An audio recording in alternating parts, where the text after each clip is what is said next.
Olá, seja muito bem-vindo a mais um Religados Podcast.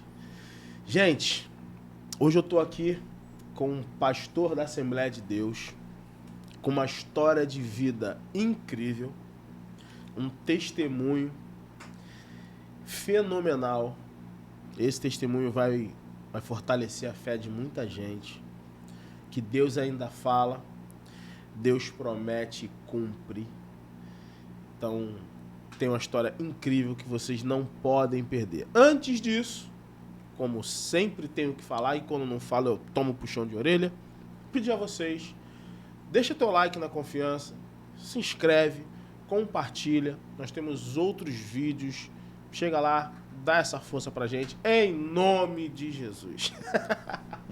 Bom, pastor Paulo Ronaldo, e tem Andrade também no nome, porque eu sou Júlio Andrade. Andrade dos Santos. Andrade dos Santos. Pastor, graça, paz, seja muito bem-vindo ao nosso programa. O PH contou um pouco da sua história, mandou no grupo, falei, caramba, vamos lá, hein? Vamos chamar ele, porque aqui o podcast, ele não é aquele podcast pra celebridade, nada contra, tá? Alguns virão, sim, mas vamos pegar os testemunhos, vamos lá, aquele bem popular, onde Deus manda o recado pelo profeta, que fala, ó, vou fazer, sou eu, e tá aqui. O senhor hoje como pastor, tudo que Deus falou na sua vida se cumpriu. Mas eu vou deixar o senhor falar. Não sou eu que vou falar. Agora a palavra está com o senhor. Seja bem-vindo, pastor. Muito obrigado. Em primeiro lugar, eu quero agradecer ao nosso Deus por essa rica oportunidade de poder estar aqui nesse podcast. E é um prazer também conhecer o irmão, né? E o mais importante que eu peço a Deus é que o que nós conversarmos aqui, o Espírito Santo possa levar esse conhecimento para aquelas pessoas que precisam de receber uma palavra de força e também compreender, né, que o nosso Deus, ele continua sendo e será sempre, né, soberano nas nossas vidas e também respeitando a liberdade de cada um, para aquele que quiser, né, que ele seja soberano, porque às vezes Deus respeita o livre-arbítrio de cada um de nós e às vezes a pessoa não quer que ele seja soberano na sua vida, Deus respeita. Então, eu quero agradecer essa rica oportunidade e tudo que nós conversamos aqui, para aqueles que vão nos assistir, eu quero deixar bem claro para você que a honra e a glória é do Senhor Jesus Cristo. Ficamos com a alegria é nossa, mas a honra e a glória é do Senhor, porque na própria palavra, na sua palavra, a palavra de Deus diz, o João escreveu, que sem Deus nada podemos fazer, sem Jesus nada. Então tudo que nós conseguimos foi porque o Senhor Jesus, ele nos concedeu a bênção que acontecesse. Então eu estou aqui à disposição das suas perguntas, o que você quiser inicialmente que a gente comece a falar, eu estou aqui à sua disposição. Beleza, muito obrigado por essa oportunidade. Bom, vamos começar lá do... Aliás, deixa eu fazer uma correção. Claro. Sempre tem a primeira vez. É a primeira vez que eu venho num podcast, mas não é a primeira vez que eu faço parte de um momento desse. Eu tive a oportunidade de ir num programa lá da Rádio 93. Né? Eu participei de um debate 93 FM, da Rádio 93 FM, né? Há uns 3 anos atrás, há 5 anos atrás eu participei, mas podcast é a primeira vez que estou aqui. E nós falar em debate 93, nós vamos estar trazendo aqui um pastor que é fixo praticamente do Debate 93, que é o pastor Luciano Regis. Uhum. Foi meu primeiro pastor, cara. Meu primeiro pastor Luciano Regis. Sim. Estamos alinhando a agenda aí. Pastor Luciano Regis, vamos agendar isso aí, vamos... Bom, pastor, a sua história é uma história muito bonita, de muita dedicação, que a partir daquele momento ali que o senhor realmente falou, Deus, a coisa aconteceu. Aí eu vou pedir para o senhor contar pro nosso ouvinte, pro nosso telespectador, um pouco da sua história, sua caminhada, da onde o senhor veio, como o senhor fala mamãe, né? Mamãe e papai. Certo. O senhor veio, morou aonde, nasceu aonde? Ok. Eu nasci numa maternidade chamada Cândida Vargas, em João Pessoa, no dia 25 de julho de 1956, nessa maternidade. Mas eu me criei na cidade Cruz do Espírito Santo, uma cidade que fica próximo de João Pessoa, no interior.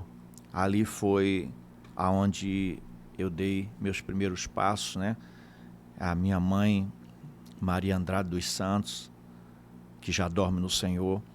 Meu pai, mamãe, ela, quando foi para a eternidade, ela dirigia um ciclo de oração na Assembleia de Deus em João Pessoa, num bairro chamado Mandacaru. E meu pai, no ano 2020, ele passou para a eternidade, era pastor, ali na Assembleia de Deus também de João Pessoa, né? Meu pai foi para a eternidade com 88 anos, e mamãe foi com 60 anos. Mas eu vou dizer para você, inicialmente, nos nossos primeiros anos de vida, nós éramos de uma família praticante do catolicismo, né? Mamãe, papai. A mamãe, ela era filha de Maria, chamada filha de Maria, aquela pessoa que ajudava o padre na missa, né? O padre na missa. Então, mamãe, ela tinha uma fé dessa forma católica e criava a gente numa doutrina bem conservadora, né? Dos princípios, né? Da família. O fato é que, com isso, eu também fui acompanhando minha mãe. Eu era o filho mais velho. E mamãe, ela tinha, dentro da religião católica, ela adorava São Sebastião, né? Era o santo que ela separou, né? Para fazer a adoração. E era interessante porque depois, eu sou o primeiro, mas depois veio mais meus irmãos, então nós éramos, no total, nós éramos 5 comigo, né? 5. E mamãe, antes de dormir, ela levava a gente lá no quarto e a gente se ajoelhava de frente ali à estátua de São Sebastião, e ali a gente começava a rezar, pedir, né? Lá o Santo São Sebastião, muito bem. Mas uma coisa interessante que eu não sabia, ela guardava, né, as 7 chaves, depois é que ela me mostrou. Quando eu nasci, mamãe, ela fez um álbum de nascimento. E no álbum de nascimento, estava escrito assim, já no final do álbum: o que é que você deseja que seu filho seja no futuro? E mamãe botou assim, que ele seja um padre. E meu pai botou que ele seja um militar do exército. Ele botou general do exército, meu pai. Muito bem. Então, o tempo foi passando e meu avô, aqui no Rio de Janeiro, o pai de mamãe, se converteu, aceitou Jesus na Assembleia de Deus de Madureira. Na época, o pastor presidente era o pastor Paulo Leiva Macalão, né, muito conhecido, famoso, e inclusive consagrou meu avô a diácono.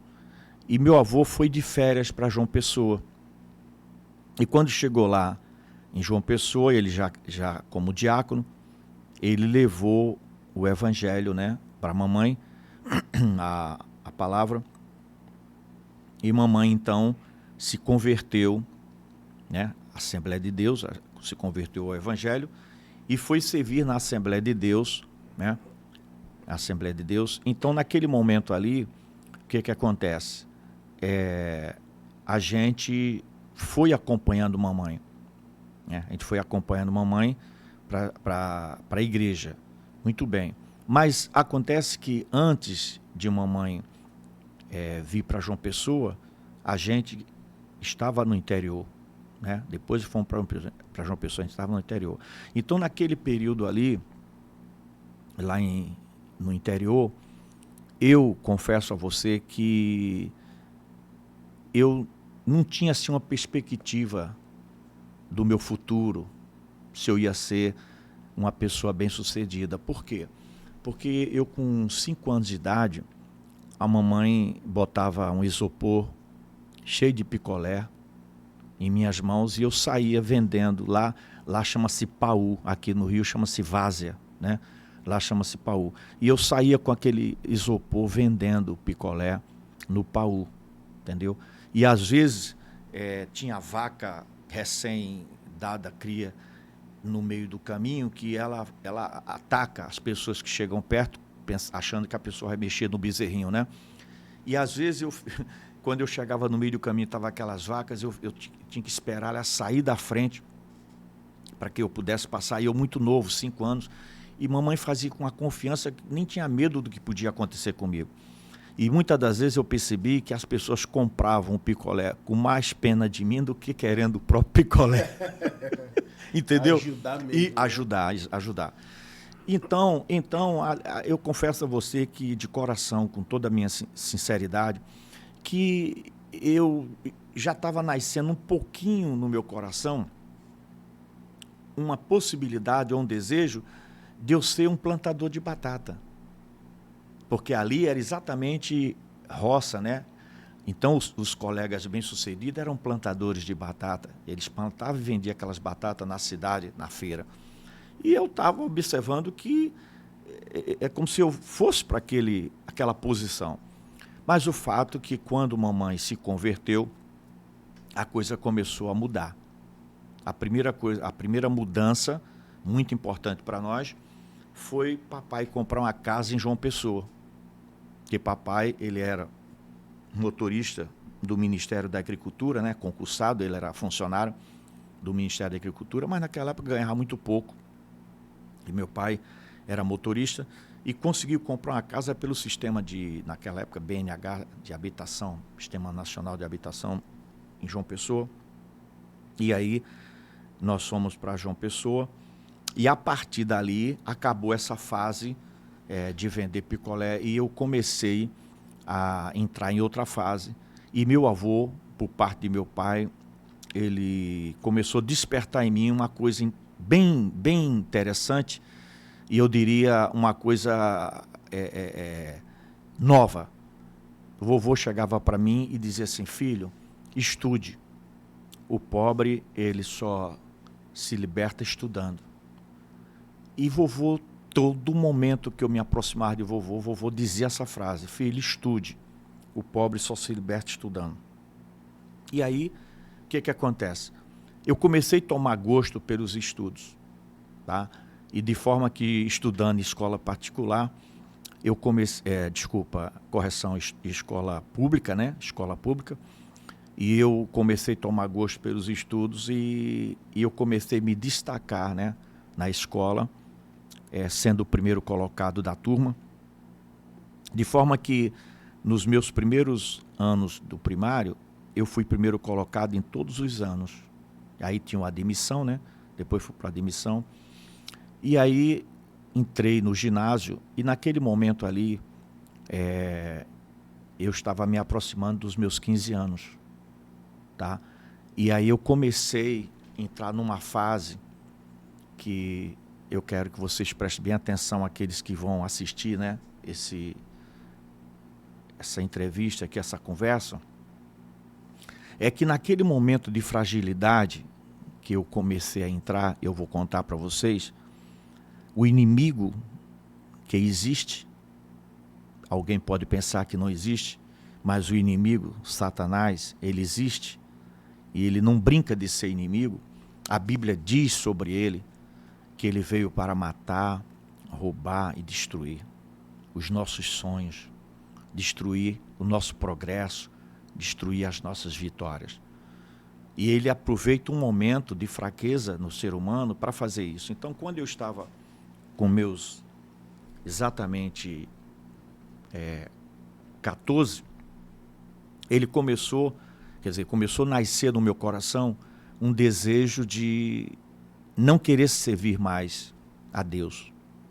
Eu ainda não era membro da igreja, mas acompanhava a mamãe, e agora começou a chegar uma fase muito estranha, porque aquela vontade de ir à igreja no domingo com ela, eu agora já estava indo por ordem. Eu estava indo praticamente à força. E eu cheguei uma vez a dizer assim, olha, o meu pior dia da semana é o domingo. Almoçando com meu pai e minha mãe, que naquela época, família muito tradicional, todo domingo se almoçava junto, né, à mesa. E eu disse assim, ó, o pior dia da semana para mim é o domingo. E meu pai falou assim, por quê? Eu disse, porque é o domingo que vocês me levam sem eu querer para a igreja. Vocês me levam praticamente à força.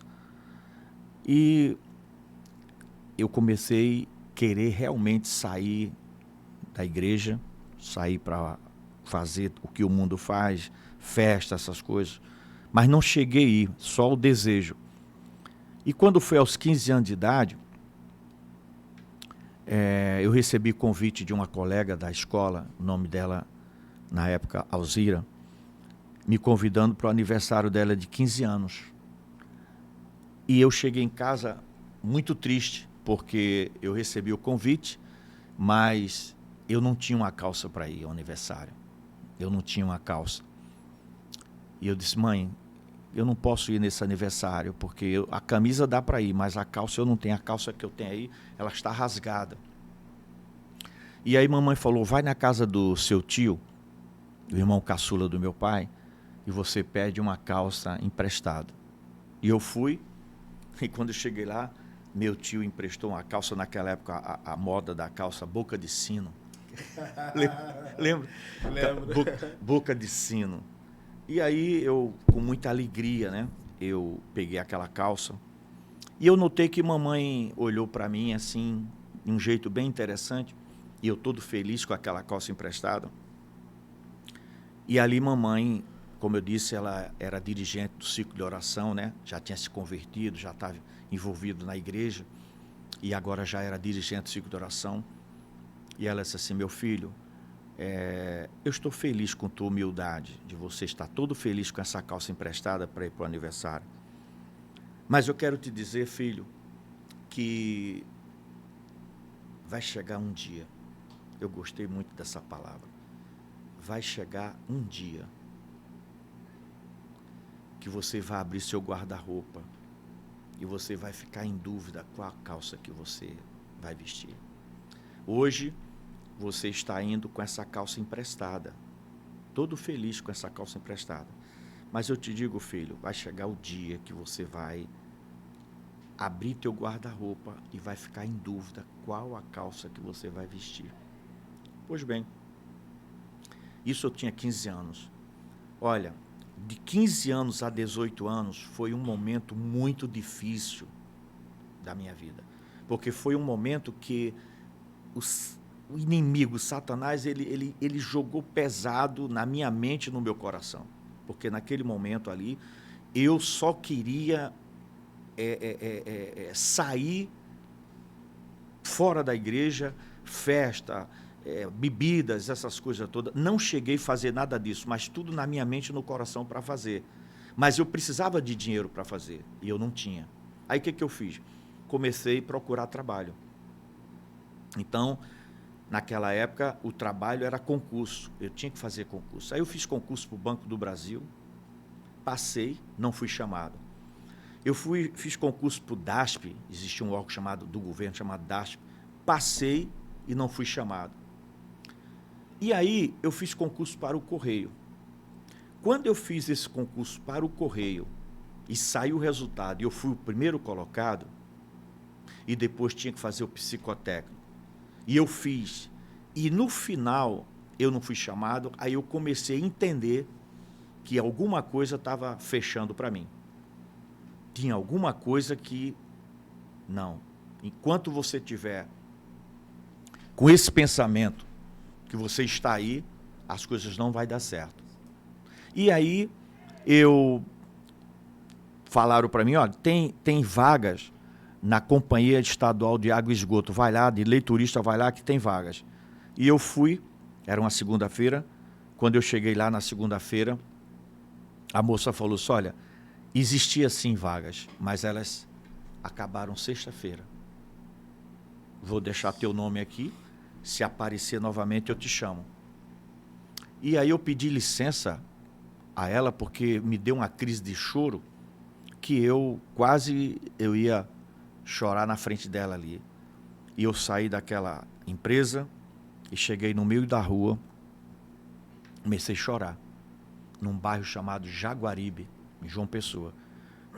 E naquele momento, eu levantei meus braços para o céu, sozinho no meio da rua. Levantei os braços e disse o seguinte, Deus, se tu abrires uma porta de emprego para mim, enquanto eu viver, eu vou te servir.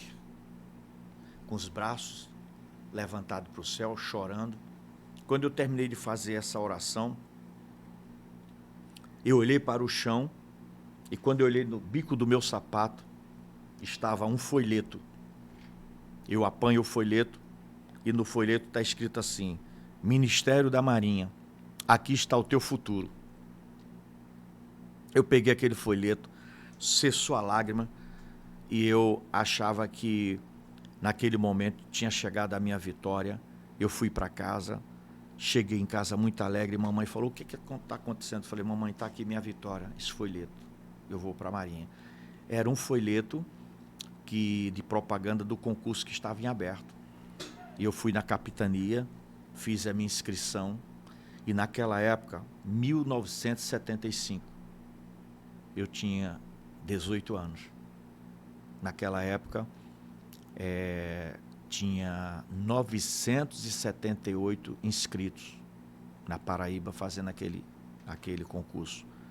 E quando saiu o resultado, 42 foram aprovados na primeira etapa. Caramba. E eu estava no meio dos 42. No meu coração já não existia mais o desejo de ir para o mundo, porque eu pensava em bebida, em mulheres, cachaça, uma série de coisas. Ou seja, meu coração estava limpo, não estava mais com essas coisas. Meu coração estava o que eu falei, se tu abris uma porta de trabalho, eu vou te servir de verdade. Então, isso é muito importante. Por quê? Porque mamãe orava por mim para Deus abrir portas para mim. E ela não sabia que no meu coração eu não queria Jesus. Eu queria a porta larga, né? Queria o mundo. Então, eu passei ali no meio daqueles 42, mas não era só isso, veio agora o psicotécnico. Então, do psicotécnico de 42, sobraram 26. E dos 26 tinha o exame de saúde. Fomos para o exame de saúde e dos 26, finalmente aprovados, 17. E eu estava no meio dos 17. Então ali eu comecei a entender que Deus estava exatamente abrindo uma porta de vitória para mim, quando eu fui aprovado ali para a Marinha. Então, quando chegou o dia do embarque, né, a Marinha ela botou um ônibus para levar os alunos aprovados, porque o concurso era para a Marinha, mas era a Escola de Aprendizes de Pernambuco. Então, a gente ia fazer o curso em Pernambuco. E nós estávamos em João Pessoa, Paraíba. Então, quando o ônibus estava na porta da capitania para levar a gente, e a gente aguardando ali embarcar, aí um sargento me chamou e disse, olha, o comandante mandou te avisar que você não embarcasse no ônibus, deixasse o pessoal embarcar, que você vai no carro com ele. E eu fiquei até um pouco assustado, mas eu aguardei. E o ônibus deu partida com o pessoal e eu fiquei. Daqui a pouco o comandante veio, nós entramos dentro do carro motorista na frente, o comandante atrás, do lado direito ou do lado esquerdo. 3 minutos que o carro estava em andamento, o comandante chegou para mim e disse assim: você sabe por que você está aqui? Eu disse: o que eu sei é que o sargento falou para mim que o senhor disse que eu viesse aqui no carro, não embarcasse no ônibus. E ele disse assim para mim: olha, jovem, eu te chamei para vir comigo, que eu tenho algo para te falar. Você estava lá no pátio com aquele pessoal todo e eu estava no gabinete. Quando eu saí do gabinete e olhei para o pátio, eu vi uma luz muito linda sobre a tua cabeça. E o que mais me chamou a atenção é que esse comandante não era crente, não era um evangélico, era uma pessoa normal. Mas, sim, mas Deus, Ele tem suas formas sobrenaturais. Multiformas e graças. Totalmente. O seu agir é soberano, é dele, soberania dele. Eu vi uma luz muito linda sobre a tua cabeça, jovem. Eu vou te dizer o seguinte: tudo que a Marinha oferecer de bom vai chegar em tuas mãos. Eu guardei aquelas palavras e fui, fiz o curso, terminei o curso bem colocado, e no dia 22, isso foi em 75, no dia 22 de abril de 76, eu chego aqui no Rio de Janeiro, já formado marinheiro. E eu achei interessante que quando nós chegamos aqui no Rio, aí toda a minha turma foi distribuída para os navios, né?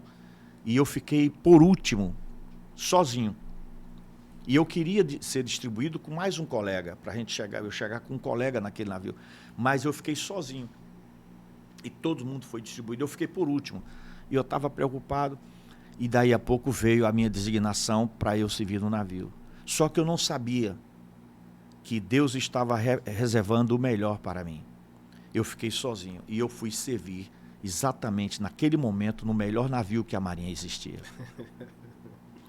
O navio, ele tinha 2 anos que ele tinha chegado de San Diego, da Califórnia, que o Brasil havia comprado. Esse navio é o CT Marizibarro. O indicativo dele é Delta 26. E eu fui para esse navio, depois é que eu fui ver que era o melhor navio que a Marinha tinha naquele momento ali, mais novo.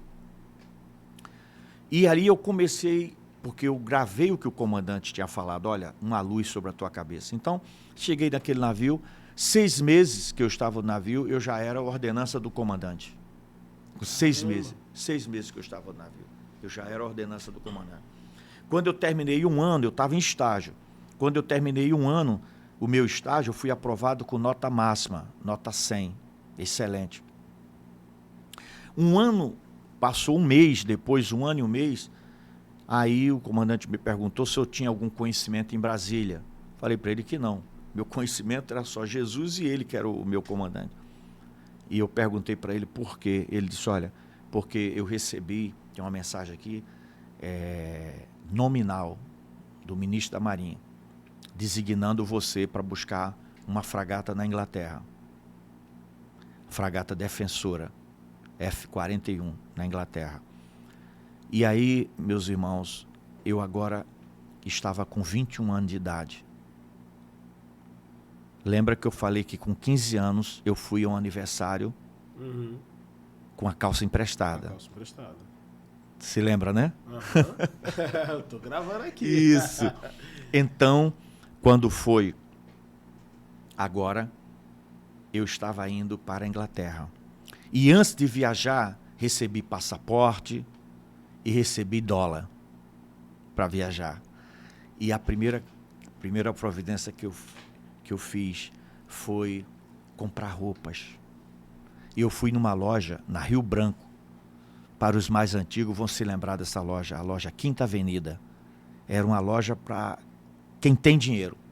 E eu entrei naquela loja e disse assim: eu quero essa calça. Lembra da calça emprestada de 15 anos? Mamãe disse: vai chegar o dia que você vai escolher qual a calça que você vai vestir, você vai ficar com dúvida. Eu cheguei na Quinta Avenida: eu quero essa calça. Eu quero essa calça. Só calça top, novinha. Quais os melhores sapatos que vocês têm aqui? O sândalo e o samelo. Samelo. Eu quero um par de Samelo, eu quero um par de sândalo.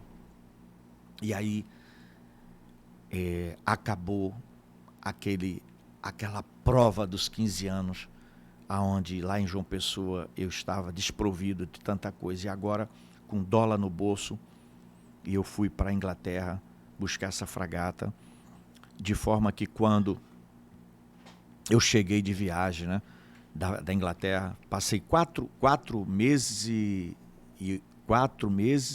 quase 5 meses, faltou pouco tempo para fazer 5 meses e 20 e poucos dias.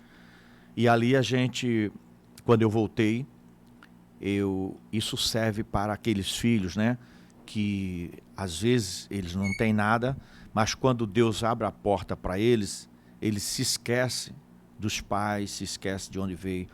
E nós não podemos ser assim.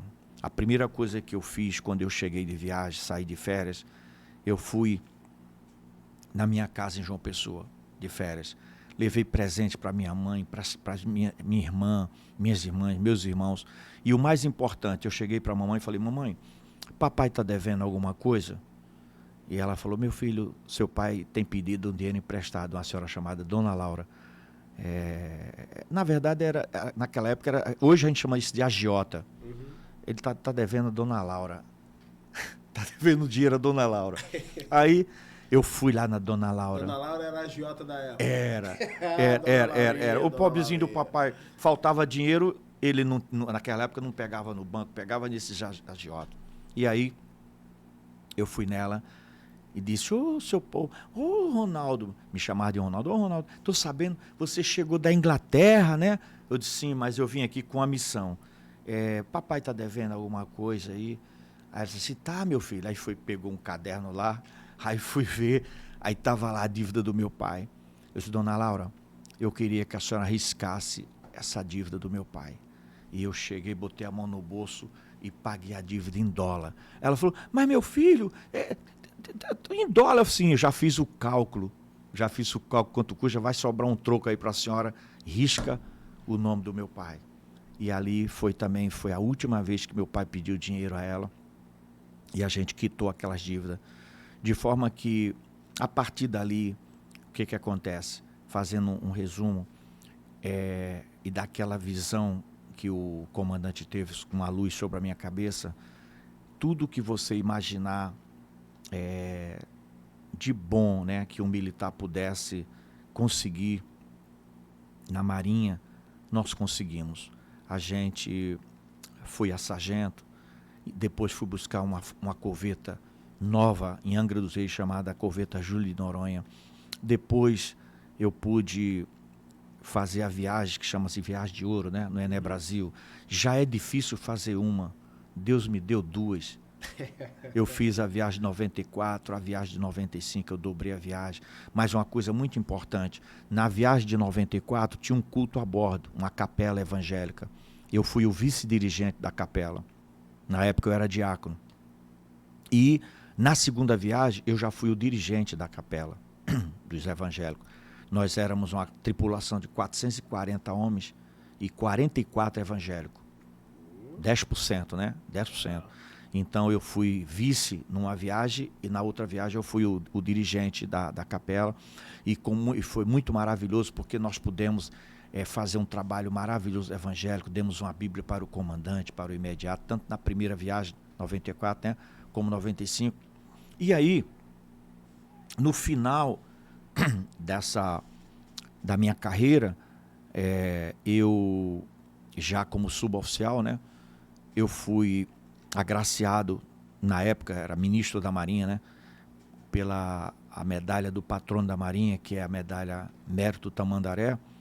Eu fui agraciado com essa medalha, já estava feliz da vida, mas em seguida eu fui agraciado com a Ordem do Mérito Naval, que é a medalha mais importante no caso, né, da Marinha, no grau de cavaleiro, de forma que tudo aquilo que Deus mostrou, aquela luz naquele comandante, isso foi acontecendo na nossa vida. Então, aqui eu vou parar a parte, por quê? para entrar na parte pastoral, se você assim quiser. Porque até aí, naquele momento ali, eu era presbítero. E eu estava desenvolvendo na nossa igreja um cargo muito importante. Eu era, na época, segundo tesoureiro do nosso ministério. Mas naquele momento, eu estava caminhando para ser selecionado para ser adido naval da Marinha. Como assim? Adido naval, todos os países na Europa, Estados Unidos, por exemplo, vamos dar um exemplo aqui, na França, o Brasil tem uma embaixada brasileira na França. E nessa embaixada tem os adidos, adido militar, ou seja, da Marinha, do Exército e da Aeronáutica. Então vamos dizer, quando surge um assunto militar da Marinha, o embaixador vai se reportar, vai pedir, né, ajuda àquele adido que conhece os assuntos de marinha. Exemplo, um navio está atracando lá na França, um navio da Marinha brasileira. Esse adido militar da Marinha, no caso esse oficial, ele vai cuidar desse serviço, entendeu? E o suboficial é o auxiliar dele. Então é um capitão de mar e guerra, né? E um suboficial. E eu estava exatamente nessa seletiva para fazer essa comissão, estava feliz. E aí, de repente, o meu pastor presidente foi na minha casa me convidar para eu ser o primeiro tesoureiro e administrador geral do ministério. E eu disse para ele que eu não podia dizer sim para ele, porque eu estava esperando, né, nessa expectativa. Estava na resposta do Na resposta, a caminhada estava aí. E aí ele falou assim: Paulo, eu não tenho outro. Deus proverá, me dá essa resposta, me dá esse não até dezembro, que será agosto de 2004. E eu disse para ele: pastor, eu não posso dizer sim, porque essa é a realidade. E aí, 2 meses, ele foi embora, 2 meses depois, aquilo estava me incomodando, eu não estava conseguindo mais dormir. De um lado, no coração, adido naval, do outro lado, a igreja. Até que eu dobrei o joelho orando, Deus falou comigo, o seguinte, eu falei com Deus: Senhor, não pode ficar 2 coisas aqui, ou a Marinha ou a igreja. E aí Deus me deu uma palavra em Marcos capítulo 2, onde o Senhor, ele vinha de Cafarnaum, ele passa na alfândega, e ele chega e diz assim: Levi, me segue. Levi era contador. E a Bíblia diz que Levi, imediatamente, deixando tudo, seguiu a Jesus. E a partir daí, eu vendo essa palavra, saiu adido do meu coração. Ficou só a igreja. E eu disse: pastor, posso contar, o senhor ainda está de pé aquele convite? Estava. Eu disse: pastor, conte comigo. Ele disse: glória a Jesus. Então, a partir daquele momento, eu saí da Marinha, porque eu tinha 30 anos, né, completos para fazer minha reserva. E aí eu assumi a primeira tesouraria da igreja, né? E logo em seguida ele me levou a pastor. Mas aí, no caso, a Assembleia de Deus já era onde? Assembleia de Deus, Ministério de Cordovil. Cordovil. Porque no Rio de Janeiro. No Rio de Janeiro, porque quando eu esqueci de falar, quando eu cheguei no Rio de Janeiro, no dia 22 de abril de 76, eu fui servir na Assembleia de Deus do Rio Comprido. Pastor presidente, pastor Antônio Augusto Rocha. Eu fiquei em Rio Comprido de 76 a 86. Tá? Então, no dia 11 de fevereiro de 86, que esse ano completei 37 anos, eu vim para Cordovil. Eu cheguei em Cordovil como diácono. Eu tinha 2 anos de diácono. Aí em Cordovil, eu fiquei ao todo, né, em Rio Comprido, 4 anos de auxiliar de trabalho. E em Cordovil fiquei 12 anos como diácono. Tá? Aliás, 10 anos, né, porque eu cheguei com 2 anos. Ao todo, 12 anos. Depois eu fiquei mais 9 anos como presbítero em Cordovil.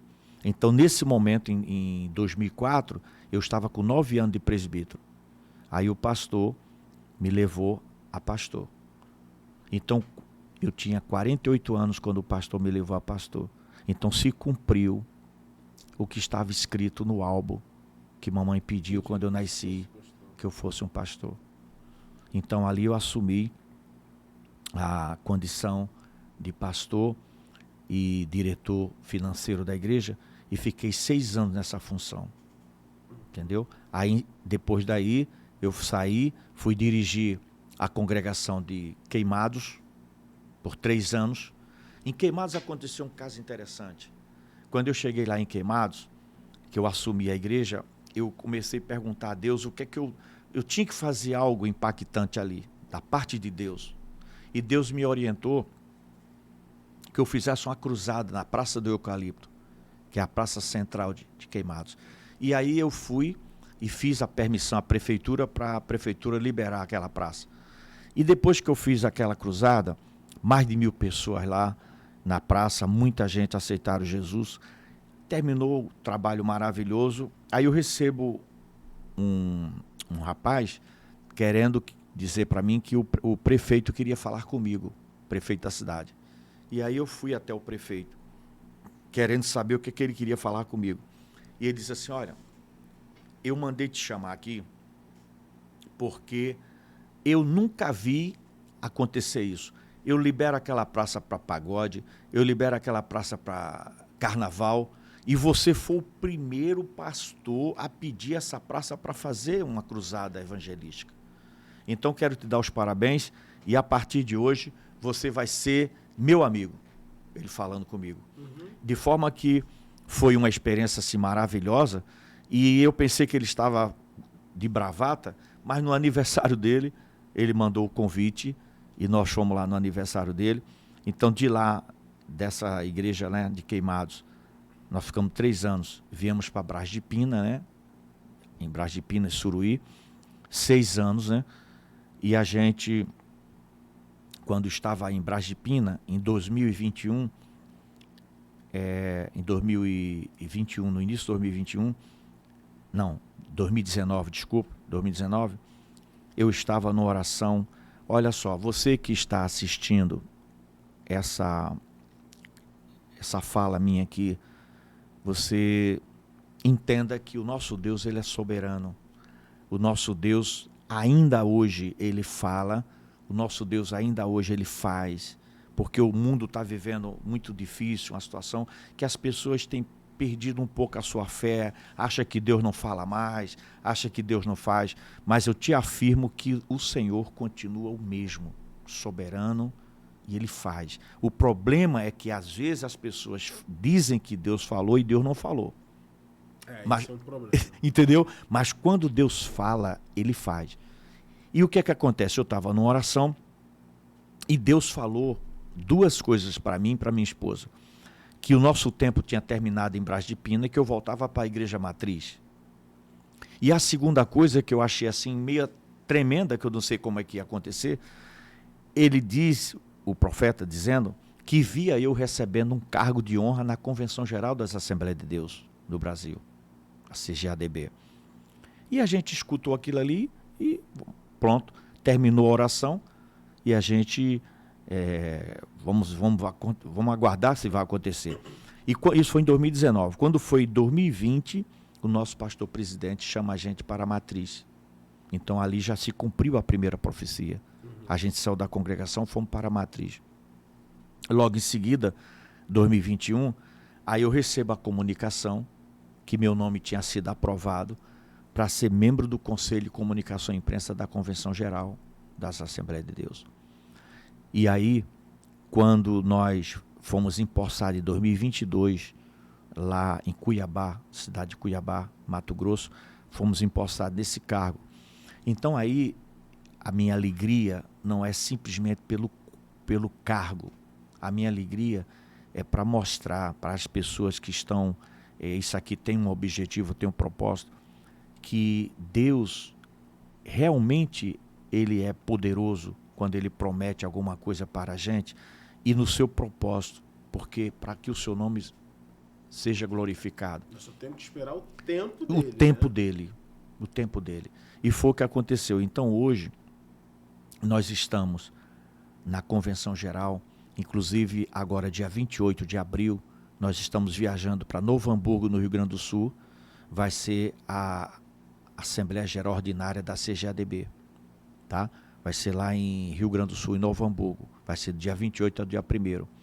E nós já estamos todo preparado para estar presente. Então, hoje, nós somos pastor auxiliar da Assembleia de Deus Ministério de Cordovil. Nosso pastor-presidente é o pastor Francisco José da Silva. E estamos lá servindo na sede, né? Ajudando, ministrando nas congregações. E temos essa função na Convenção Geral das Assembleias de Deus, né? Porque para chegar nesse posto, não cheguei assim por chegar. Eu já era diretor de imprensa na SEAD, como você falou no início, que é a Convenção Estadual das Assembleias de Deus no estado do Rio de Janeiro, né? Essa SEAD, ela responde a outra superior? A SEAD, ela é filiada à Convenção Geral das Assembleias de Deus. Isso, filiada no caso. Filiada. Ou seja, nós ministros somos convencionados na SEAD, que é a Convenção Estadual das Assembleias de Deus no Rio de Janeiro. No caso, todos os pastores da Assembleia de Deus... Quer dizer, todos que eu digo, os que são convencionados. Convencionados. Porque tem pastores que não são convencionados, são pastores local. Ah, há uma diferença, entendeu? Por exemplo, o teu pastor, um exemplo, pode te levar pastor local, sim, mas não te convencionar, entendeu? Ou seja, o pastor convencionado é aquele que pertence a uma convenção. Entendi. E aí o que é que acontece? Ele, quando é convencionado, ele tem fé pública. A diferença é essa, ele tem fé pública. Por quê? Porque a convenção tem um CNPJ. Uhum. Ela é registrada no cartório de pessoa jurídica. Entendeu? Então, o pastor ele tem uma credencial. Entendeu? Naquela convenção. No caso, eu sou membro da SEAD. Entendeu? Entendi. Então, quando lá na SEAD, eu era diretor de imprensa. Tem um jornal chamado O Convencional. E eu era responsável por esse jornal. Aí depois eu coloquei a SEAD no Twitch, no YouTube, no Instagram, no Facebook, que ela não tinha. Ela só tinha um jornal de 8 folhas na época. A gente aumentou para 20 folhas, melhoramos o layout, né? E daí a gente depois colocamos ela na parte da rede social, né? Que ela não tinha. Aí hoje tem YouTube, Instagram, Twitch, né? Ela tem. Então, depois desse cargo de 5 anos, então nós fomos para a Convenção Geral. A Convenção Geral é em todo o Brasil. A estadual é só no Rio de Janeiro. Entendeu? Entendi. Então, foi em 2021 que o senhor entrou para a SEAD? Não, eu entrei para a SEAD em 2005. 2005. Quando eu fui ordenado a pastor. Em 2005 que eu entrei para a SEAD. Em 2021 eu entrei no cargo de membro do Conselho de Comunicação e Imprensa na CGADB. Em 2005, quando eu me convencionei na SEAD, na mesma hora, automaticamente, ela é filiada à CGADB. Então eu fiquei sendo convencionado à SEAD e filiado à CGADB, em 2005. Entendeu? Em 2021, eu apenas assumi o cargo de membro do Conselho de Comunicação e Imprensa na CGADB. Entendi. Pastor, o senhor comentou uma coisa que... Você falou que Deus ainda fala e tal. E tem algumas pessoas que estão falando já há bastante tempo na internet que não tem mais profeta, não existe mais profecia, que tudo já foi revelado que está na Bíblia. E a Assembleia de Deus é uma das que mais crê em profecia, né? Como a gente estava falando em off ali, é impossível, pelo menos para mim, não acreditar. Para mim é impossível. Pode chegar qualquer pessoa e falar, olha, isso não existe. Pô, cara, então tem alguma coisa muito errada. Porque se não existe, não existe para você e para o resto do mundo. Para mim existe. Como o senhor vê essa coisa de... Tudo bem, tem outras denominações que realmente não crê e não acontece lá na igreja deles. Mas na Assembleia de Deus acontece e acontece muito. Até as meninices, né? E o real. que o senhor tem a dizer sobre esse assunto? Deus ainda fala, ainda existem os profetas, existe a profecia. Como discernir uma profecia de uma profetada? O senhor tem 43 anos de evangelho. O senhor já viu, foi coisa. Sim. O que o senhor poderia passar pra gente aí da sua experiência? Eu estou muito à vontade em falar sobre esse assunto, porque uma coisa é você falar de um assunto que você ouviu dizer, de você ouviu alguém contar, isso é uma coisa. Outra coisa é você falar com conhecimento de causa. Conhecimento de causa. Eu creio 100% na palavra de Deus e principalmente no sentido quando Deus, que está escrito na sua palavra, ele fala. Por exemplo, na minha inicial aqui, você viu quando eu citei com muita clareza que eu fui no aniversário de 15 anos com uma calça emprestada. E minha mãe lançou uma palavra profética para mim. Mas não foi ela. Ela foi só o canal. Ela foi um instrumento da revelação. Por quê? Porque mamãe cria. Ela tinha uma fé em Deus. Então ela disse, filho, você está indo para esse aniversário com a calça emprestada. Mas vai chegar o dia.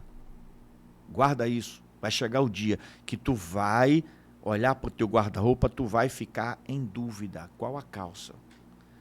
E aconteceu isto comigo. Para você ter uma ideia, volta e meia eu vou no meu guarda-roupa, tiro várias calças que eu não uso e dou para pessoas que precisam. Então, toda vez que eu faço isso e toda vez que eu vou pegar uma calça, eu me lembro da calça emprestada que eu vesti.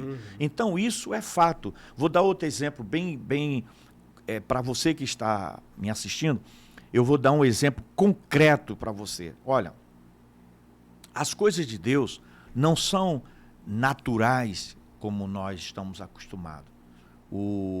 A lógica de Deus, ela não é uma lógica natural. A lógica de Deus é uma lógica divina, é uma lógica espiritual. Vou dar um exemplo para você. A lógica humana, 2 mais 2, 4. Lógica humana. E a lógica divina? A lógica divina não tem como explicar, você vai adorar. E eu vou te explicar a lógica divina. A lógica divina, o Senhor estava diante de uma multidão, quase 5.000 pessoas, e ele chega para os apóstolos, o que é que nós temos de comida aí? Mestre, não dá para comprar comida para esse pessoal. Mas o que é que a gente tem? Ó, tem um rapaz aí que está com 5 pães e 2 peixinhos. 2 peixes. O Senhor pega aqueles 2 peixes, pega os 5 pães e alimenta aquela multidão. E ainda sobra 12 cestos. E qual a lógica humana? A lógica humana, eu e você, ia mandar o tesoureiro, vamos conjecturar que tinha 5.000 pessoas, compra 5.000 pães e compra 5.000 sardinhas para botar uma sardinhazinha em cada pão. Isso é a lógica humana. A lógica divina, não. A lógica divina, você não tem explicação, você tem que adorar. Então, olha só. Então, isso é papo furado, são pessoas que não têm uma fé genuína. E o mais recente, eu vou te falar, eu pastoreava a congregação de Brás de Pina, tá? O Henrique, que me trouxe para cá, é testemunha. O que eu vou falar aqui, ele está ouvindo, ele é testemunha. Nessa congregação, teve um momento que eu olhei aqueles jovens da congregação, da comunidade, sem dinheiro para pagar um cursinho. E eu cheguei para eles, vocês estão fazendo cursinho? Não, pastor. Estão estudando com quem? Não, nós temos um livro emprestado, nós temos um caderno emprestado, mas nós estamos estudando. Vocês estão estudando? Estamos estudando. E aí, eu orando a Deus, sabe o que Deus falou comigo? Chama esse pessoal na frente do púlpito e ministra uma palavra de oração para eles. E na hora que eu estava ministrando uma palavra de oração, eu disse para eles, olha, pela fé, eu vejo, a fé é aquilo que ainda não aconteceu ainda e você está vendo. Isso é fé. Eu disse, eu vejo jovens aqui, aprovados na UFRJ, na UERJ, bolsa 100%, e isso aconteceu. Isso aconteceu. Inclusive, até uma jovenzinha que foi à frente, é da família do Henrique, já se formou em pedagogia na UERJ.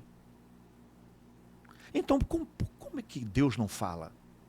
Então, infelizmente, Satanás sempre vai induzir, tá, a dizer ou descaracterizar, descredenciar que Deus não fala. Então, isso aí para mim está superado, porque você que está me ouvindo, creia, Deus ainda continua falando. No intervalo, você se lembra que eu comentei com você, eu estava na minha casa lendo a Bíblia e deu vontade de ligar para um amigo meu contador.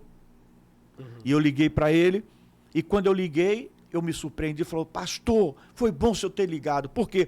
Porque eu estou no psiquiatra, eu estou no psicólogo, eu estou doente, pastor. Estou gastando dinheiro com psicólogo, com psiquiatra, não sei, é uma ansiedade tremenda.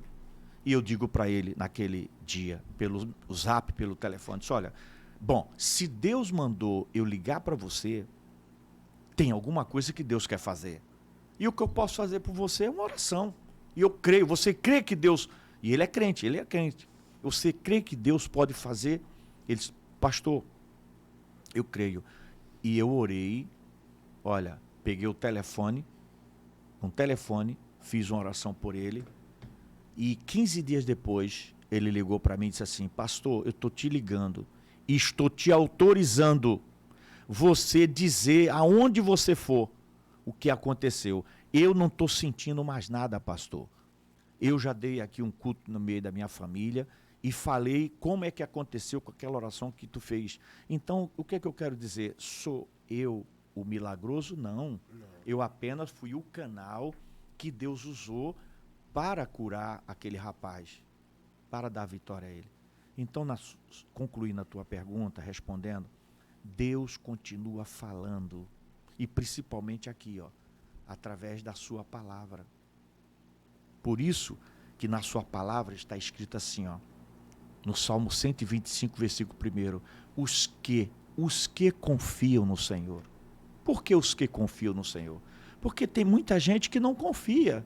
Mas olha só, os que confiam no Senhor serão como o monte de Sião, que não se abala, mas permanece para sempre. Aí eu vou te dar a prova de que tem muita gente que não confia no Senhor.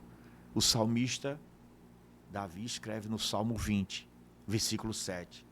Uns confiam em carros, outros em cavalos, mas nós faremos menção do nome do Senhor. Então você veja que é muito claro, a promessa é para quem crê, a promessa é para quem tem fé.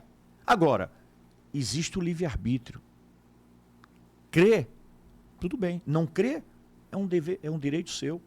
Então, concluindo aí a sua palavra, o Senhor continua falando e fazendo.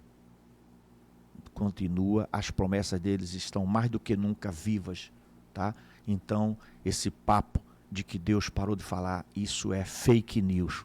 Essa balela do inimigo. Sim. Muito.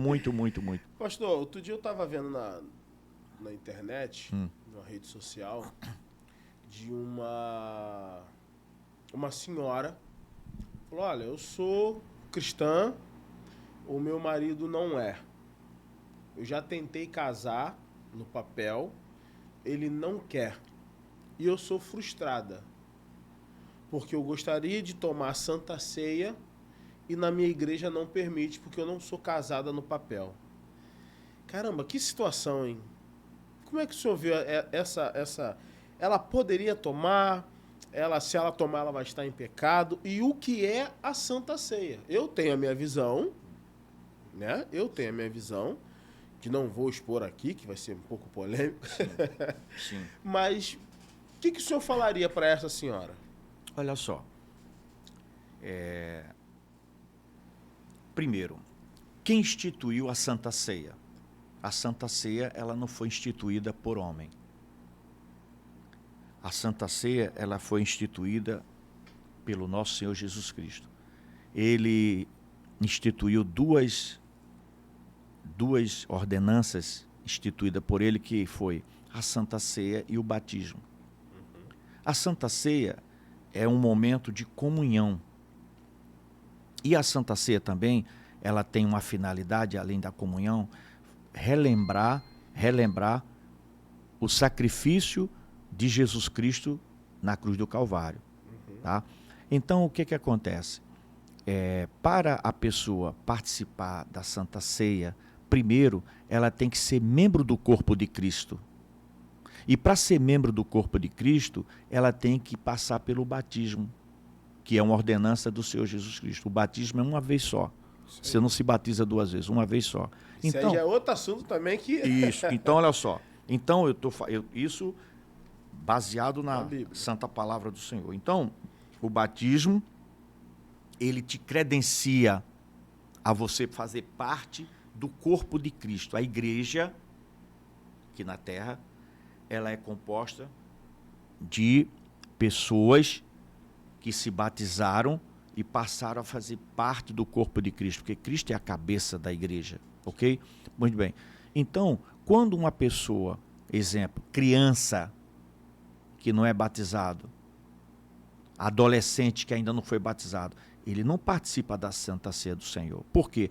Porque a Santa Ceia do Senhor é um ato que, além de você ser uma lembrança da morte vicária do Senhor Jesus, é um ato de responsabilidade. Por isso, deixa eu ler um texto aqui. Ele diz aqui, ó,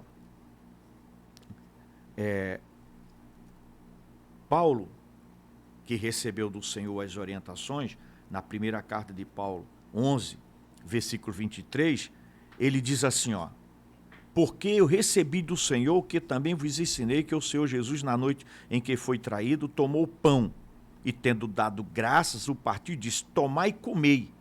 Isto é o meu corpo que é partido por vós. Fazei isto em memória de mim.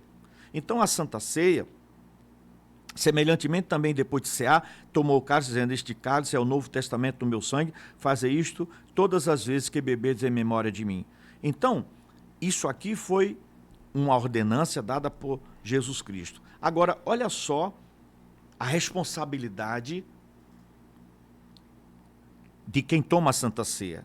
Examine-se, pois, o homem a si mesmo, quer dizer, o homem, o ser humano.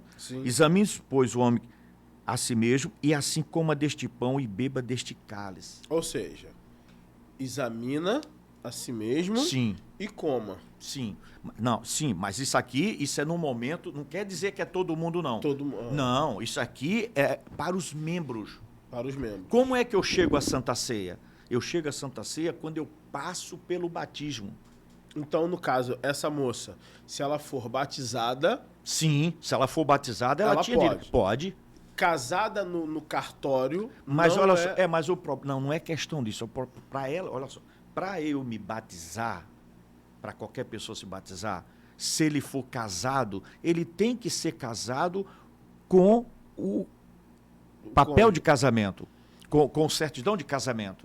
Ah, tá. Se ela tiver amigada... Não. Mesmo que seja 10 anos, 15 anos... Não.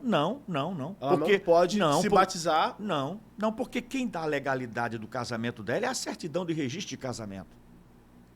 Não é nem... nós não aceitamos nem essa certidão que arrumaram aí. Que esqueci o nome... União estável. União estável. Não. Nós não aceitamos isso. É a certidão de casamento. Então, na Assembleia de Deus, a união estável não é vista como casamento. Não, para batismo, para batismo, não. Então, tem que ser casado. Sim. Tanto para tomar a Santa Ceia. Não é para tomar a Santa Ceia. Para eu me batizar. Tem que ser casado. Para a pessoa se batizar, tem que ser casada. E se ela não for... Então, peraí. Então, se ela não for casada, ela não pode tomar Santa Ceia. Se ela não for casada, ela tá... Não, se ela tiver... Exatamente. Se ela tiver um relacionamento com a pessoa e não for casada, no certidão dela não pode tomar Santa Ceia. Porque ela não pode, porque ela não pode ser membro da igreja. Olha só. Para você participar da ceia do Senhor, você precisa ser membro do corpo de Cristo. E como é que é isso? E o que é ser membro do corpo de Cristo? É você passar pelo batismo nas águas. Esse é o ponto. Esse é o ponto. Você se batiza e a partir de agora você passa a ser membro daquela igreja. Certo. E sendo membro daquela igreja, você está agora com a qualificação de você participar da ceia do Senhor. Porque a ceia do Senhor é a reunião de comunhão dos membros da igreja. Porque quem são os membros da igreja? O corpo da igreja. E Cristo é a cabeça da igreja. Então, se a pessoa... teria que, no caso, ficar solteira... Sim, se ela ficar... Se batizar como solteira para Isso. poder tomar Santa Ceia. Isso. Ou então, vamos lá. Ela se separou, não quis mais ninguém, tá sozinha, aceitou Jesus, não tem nenhum impedimento para ela se batizar. Ah, mas aí no caso ela já tá enrolada. Não, aí essa tua pergunta não ela tem já como. tá enrolada. Não, tá enrolada.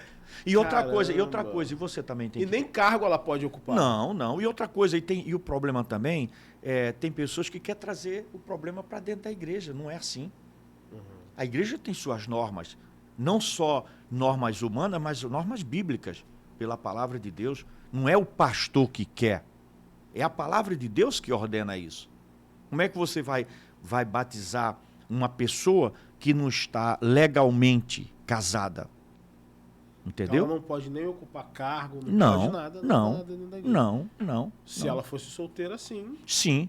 Ou então, se ela tivesse... Ela teve um caso, ela deixou essa pessoa e agora ela está sozinha. Está livre para se batizar, sem nenhum impedimento. Entendeu? Agora, vamos lá. Vamos dizer que isso está falando do casamento, mas vamos dizer que ela chega para o pastor e abre o coração. Pastor, infelizmente, eu não consigo me livrar dos vícios. Não pode se batizar. Porque o que é o batismo? O batismo é um sepultamento da velha vida para uma vida nova. Por isso que Paulo falou, e aquele que está em Cristo, nova criatura é. As coisas velhas se passaram, eis que tudo se fez novo. Então, o batismo é uma demonstração para o mundo aqui, que você sepultou teu velho homem e nasceu uma nova criatura. Entendeu? A partir desse momento, você se batizou, você passou a ser membro daquela igreja e agora você está apto. Tanto é que a ceia da nossa igreja, a ceia, o pastor, quando ele vai ministrar, ele diz assim, irmãos, quem estiver aqui presente e for de qualquer igreja evangélica que você está membro, está em comunhão, você pode pegar no pão e pegar no cálice. Agora, se você não é membro de nenhuma igreja, não está em comunhão com nenhuma igreja, não pegue no pão, nem pegue no cálice. Entendeu? Então a Santa Ceia, ela não é exclusiva, exemplo, a nossa igreja, na Santa Ceia, ela não é só exclusiva para nós. Se lá tiver um membro da Igreja Batista, um membro da Igreja Presbiteriana, eles estão em comunhão, ele pode participar ali naquele momento da Santa Ceia. Para mim, a Santa Ceia fosse mais inclusiva do que exclusiva. Mas olha, eu não diria assim por esse lado, porque é uma reunião de comunhão de Cristo. Então, imagina se fosse para tudo que é jeito de pessoas. Não tem sentido. É uma reunião de comunhão, ou seja, de adoração, aonde ali você vai reverenciar o que Cristo morreu na cruz do Calvário. Ou seja, você está Mas dizendo... isso não deixa a pessoa também muito triste por ela... Porque normalmente essas pessoas assim... Elas querem estar junto, elas pegam para varrer, ela quer ajudar, ela quer fazer tudo isso. E na hora dela se sentir parte da igreja, ela é excluída.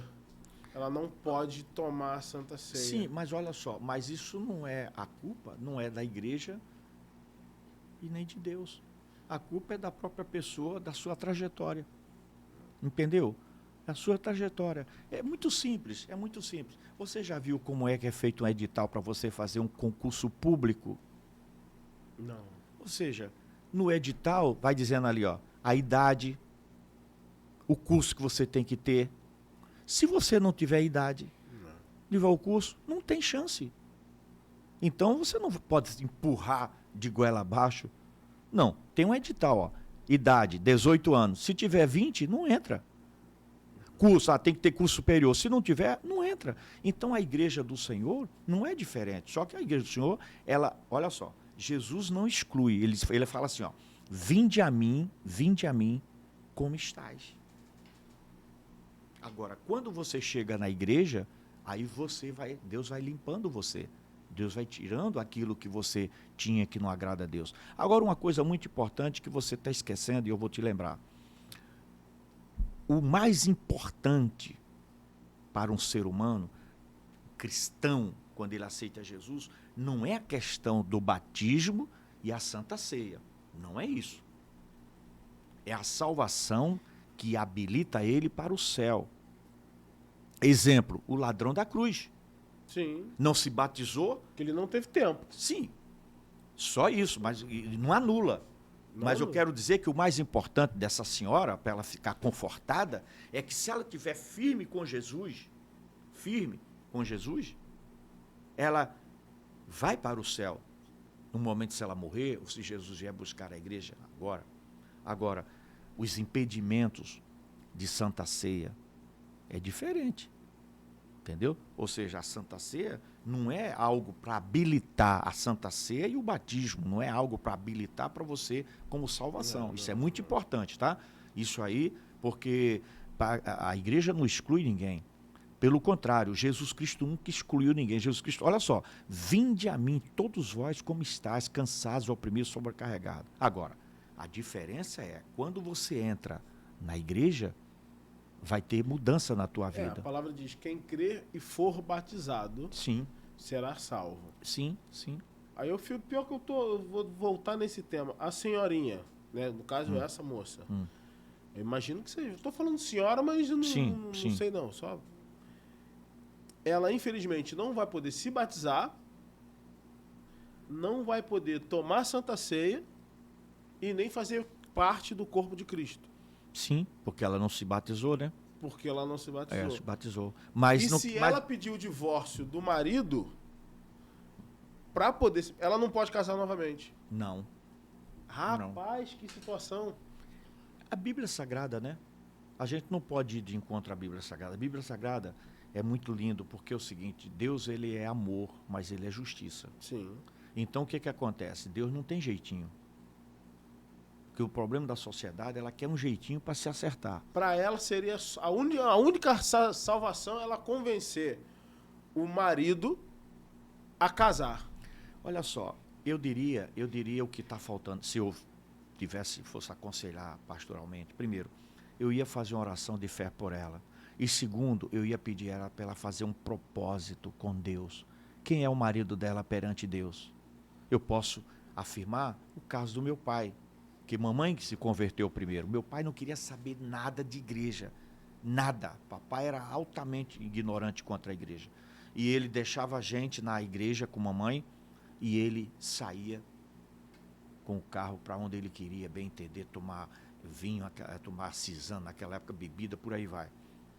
E qual foi a vitória de mamãe? Mamãe orando a Deus, pedindo que papai se convertesse. E papai sempre durão.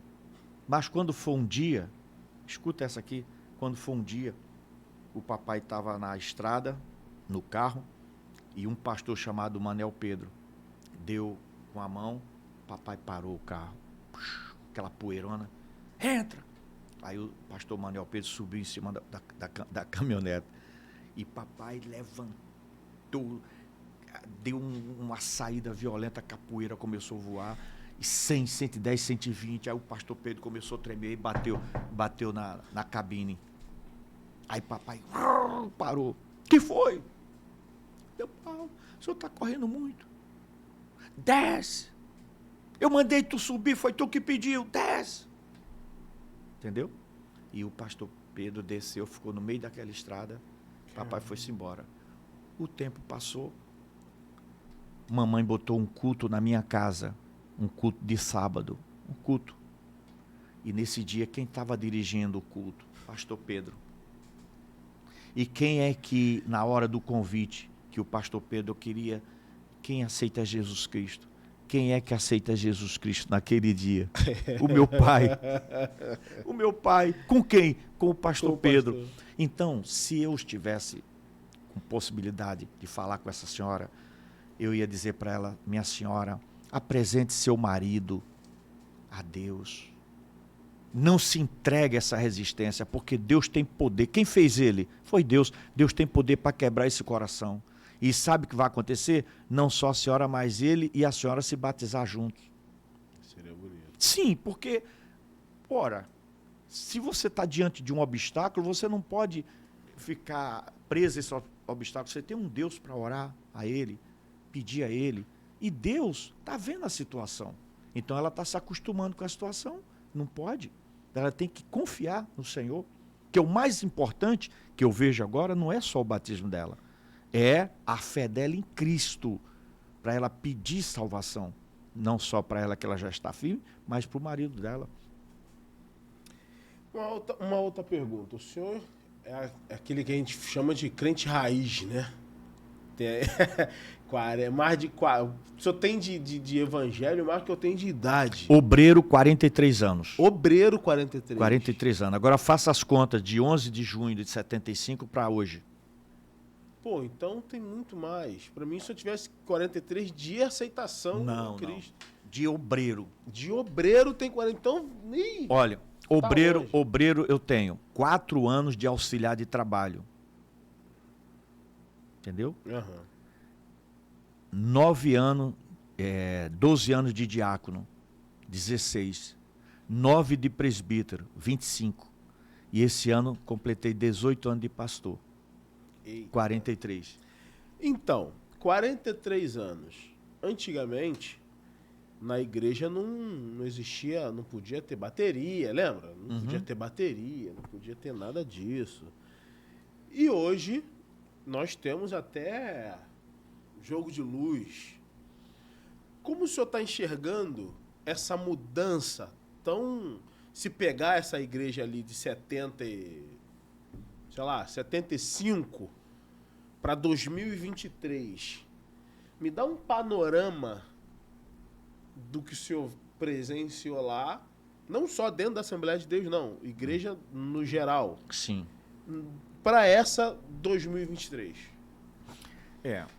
Olha só, isso eu vou te dizer o meu pensamento pessoal, né? Como eu penso.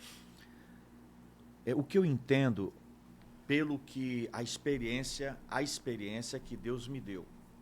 Eu tive a oportunidade, como eu te falei, já sobre a minha vida de marinha, eu tive a oportunidade de conhecer mais de 30 países. E nesses países que eu fui, eu aproveitei e pude ir nas igrejas, na África, na Europa, nos Estados Unidos, na América do Sul. Inclusive igrejas ricas, igrejas mais com menos possibilidade.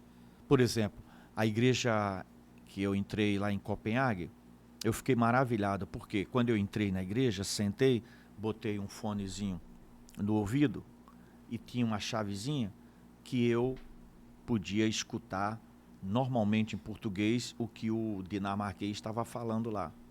Então, quer dizer, uma tradução simultânea. Uma coisa assim maravilhosa, exatamente. Então, o que eu entendo? A Bíblia Sagrada, com relação à doutrina. Então, a doutrina da palavra, eu encontrei em todos esses lugares a mesma coisa. A doutrina. As pessoas fazem confusão por causa disso. Doutrina é, como já disse uma vez aquele ministro tal de Magre, imexível. A doutrina não se toca. Ela é aqui, na África, nos Estados Unidos, na Europa, a doutrina da palavra de Deus. Ponto. Agora, onde é que a gente pode melhorar? É na liturgia. Então, por exemplo, na África é uma coisa muito linda na hora da oferta. Eles vão dançando, né? Sim. E eu dancei. Eu tive a oportunidade de assistir culto lá em Cabo Verde, em Guiné-Bissau. Eu fui também na República do Senegal, Marrocos, na Tunísia, Casablanca. Então, o que que eu pude ver lindo? Poxa, eu achei bonito e eu fui lá dançando. Mas eu não vou fazer isso aqui no Brasil, na minha Assembleia de Deus aqui. Aí porque é expulso da convenção. Ou seja, eu vou fazer uma coisa que não é ritual normal, entendeu? Então isso nós temos que entender que cada lugar então, tem a sua liturgia, ou seja, os seus costumes do país. Isso aí. Entendeu? Isso é uma coisa. Agora olha só. Agora, com relação à parte da fé, é a mesma. A cura. Quem aviva a obra é o Espírito Santo. Então, o perigo que eu vejo hoje é o seguinte: é você fazer inovação. O problema está na inovação, não é na renovação. A renovação a gente tem que renovar todo dia. Quando Davi escreveu no Salmo 51, cria em mim, Senhor, um coração puro e renova em mim um espírito reto. O crente não pode parar. O ser humano que aceitou Jesus, ele não pode ficar estagnado. Ele tem que estar sempre em renovação com Deus. Isso é uma coisa. Agora, quando eu começo a botar alguns artifícios para inovar, entendeu? Aí é o perigo. Esse é o perigo. Então eu vejo hoje esse perigo em alguns lugares que eu respeito a liderança, mas no meu ponto de vista, quem vai realmente quebrar o coração do pecador naquele culto? Quem vai? É o Espírito Santo que convence da justiça e do pecado e da justiça e do juízo. Então o perigo hoje é que eu vejo o seguinte, no meu tempo lá atrás que eu peguei, como havia essa renovação espiritual mais forte, aí você via mais profecias, você via mais milagres, você via mais cura, você via mais libertação. Entendeu? De vida. Porque o Espírito Santo tinha o caminho para trabalhar. Entendeu? E hoje, alguns lugares aí, me perdoe, que eu conheço também o Brasil bastante, como vários estados, praticamente vários estados, você vê algumas inovações para que, para ter mais a presença de Deus. E não precisa disso. Não precisa disso.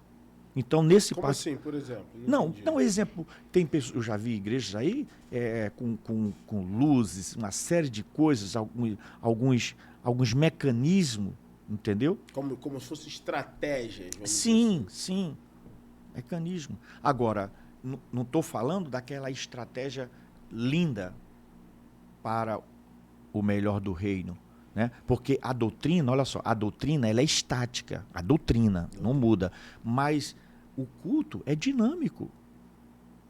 Eu tenho jovens na igreja, eu tenho adolescentes, entendeu? Eu não preciso com essas inovações esquisitas, mas dentro de uma liturgia sadia, não tem problema nenhum. Agora, o que a gente está vendo aí é um exagero. Tem umas bizarrices. Sim. Aí não há necessidade. Tá? Agora, você sabe o seguinte, a tendência, infelizmente, do ser humano, cada vez mais, o próprio Jesus Cristo falou. O que é que Jesus Cristo falou? Olha, por se multiplicar a iniquidade, amigo, eu vim para aqui hoje, quando o Henrique foi me pegar, eu estava estarrecido, o coração assim, ficou palpitando. Um jovem lá em Santa Catarina com a marreta, com o martelo, matar, por enquanto, 4 crianças, que foi o que eu escutei, não sei se tem mais, 4 criancinhas. Amigo, eu nunca vi isso na minha época de infância. Não tinha esse tipo esse tipo de coisa. Era uma coisa assim, muito pequena. Hoje, o que é que a Bíblia falou? A Bíblia é verdade. E ela é atual. Por se multiplicar a iniquidade. A gente já estava se recuperando de uma criança que matou uma senhora, uma professora de quase 80 anos, né?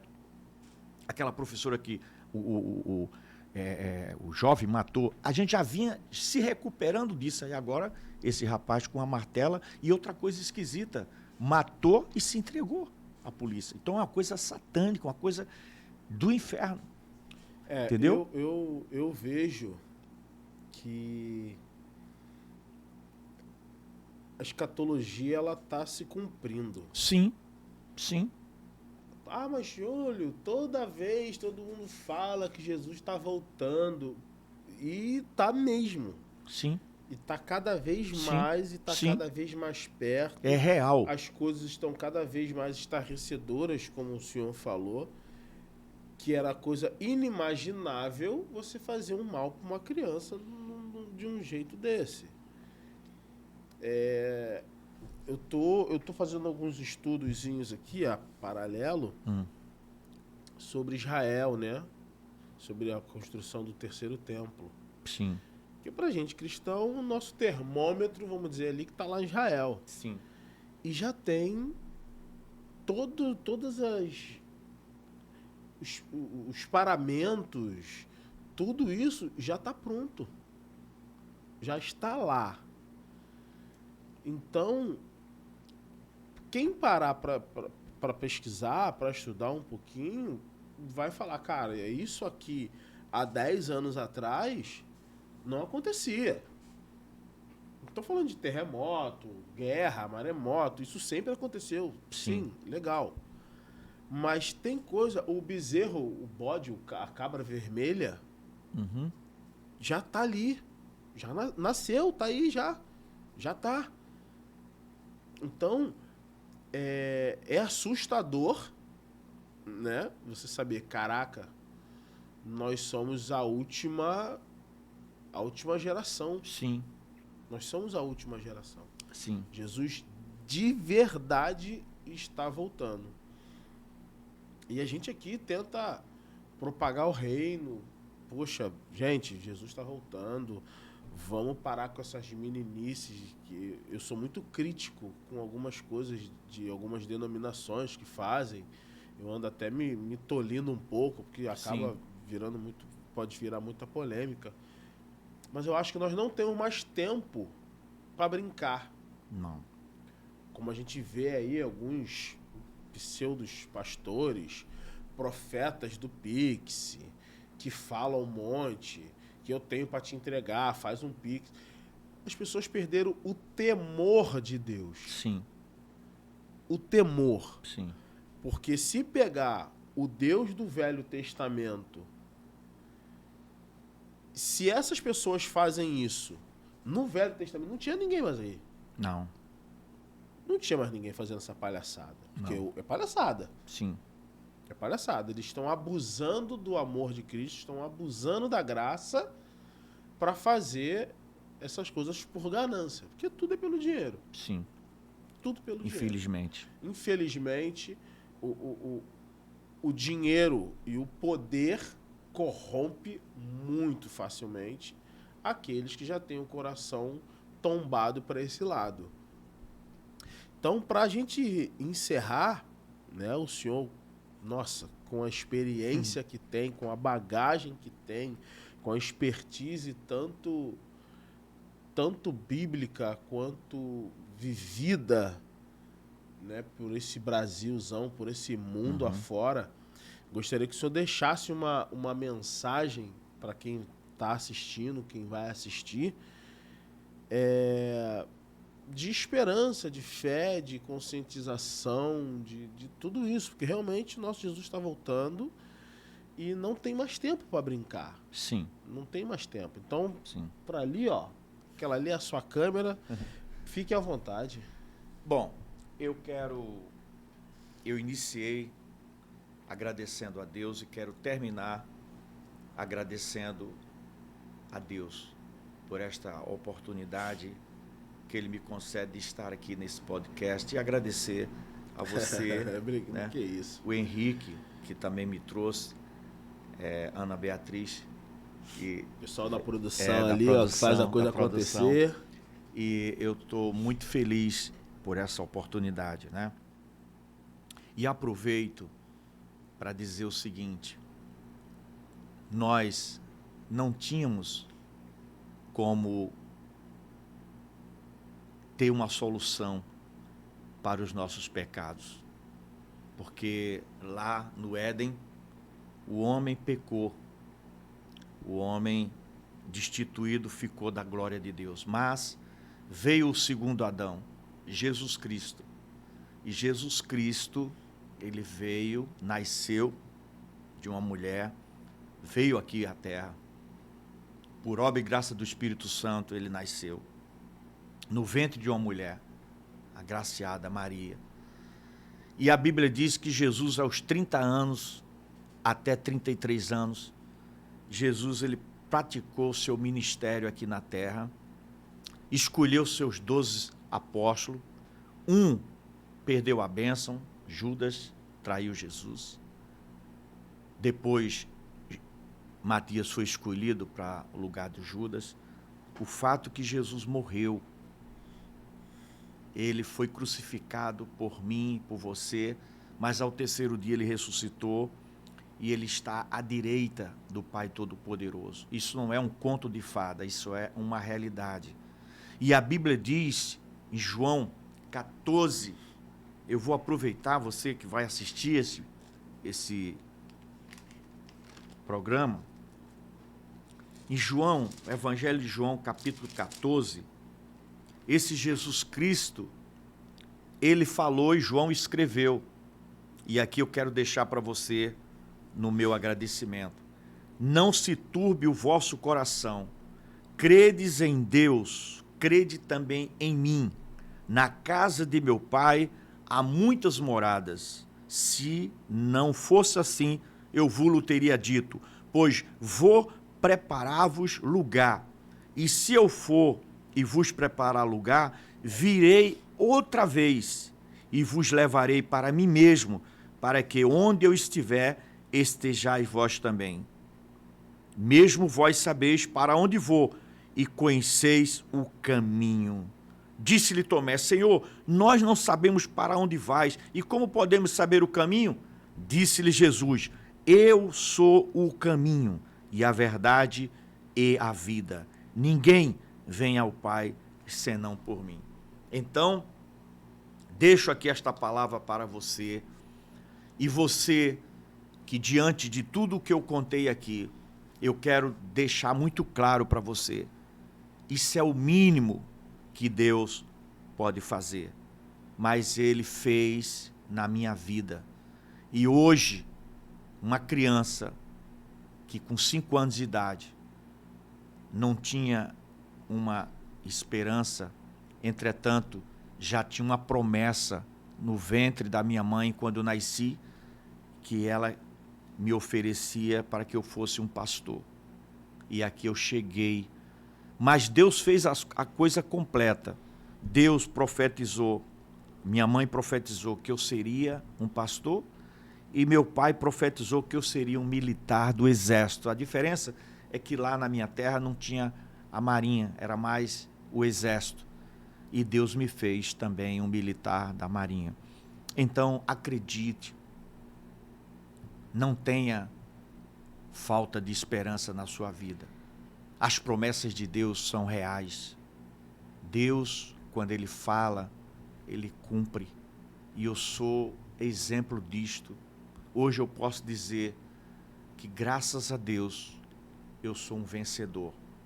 E esqueci de falar na minha apresentação e no encerramento eu quero dizer para você que hoje eu sou pai de 2 filhos, o Fábio e o Flávio.